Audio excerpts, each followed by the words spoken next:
Και τους βλέπετε τώρα να ξεκινήσουν τα δύο υπεραυτοκίνητα, ένα από την Κρήτη και ένα από τη Λάρισα.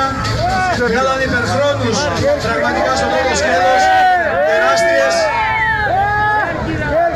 τεράστιες δυνατότητες, ξεκίνησαν όπως βλέπετε με φόρα. Ο Πανιώτης πάει και καταπήγει τα εφόδια. Εδώ ο Γιώργος από την ο Γιώργος μάλλον την πάτησε και ανοίγει ο Πανιώτης από τη φόρα του. Είστε πρώτα τσέστα.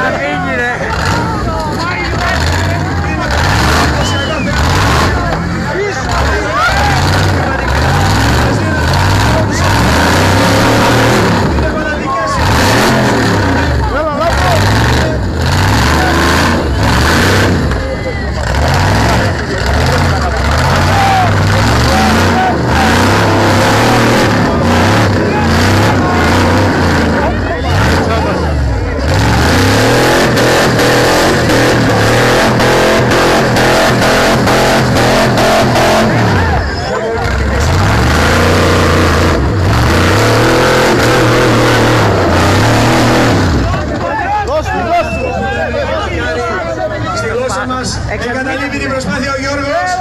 Συγχαρητήρια. Λαμπρό, δεν θα έδωσε μια βοήθεια. Δεν πειράζει Γιώργο, ένα χειροκρότημα για τον Γιώργο, παιδιά. Μπράβο! Ένα χειροκρότημα για τον Γιώργο, ο οποίος θα απεγκλωβιστεί. Γιώργο, θα πάει ξανά στη γραμμή της εκκίνησης ο Γιώργος για το δεύτερο σκέλος, αφού δεν έχει κάποια βλάβη. Είναι αυτό το πονηρό εμπόδιο που πριν από λίγο μας έδωσε ωραίες σκηνές νυχτερινές με φωτιές, δάλες, λαμπάδες. Εσύ είμαστε πρόσκοποι στο βουνό.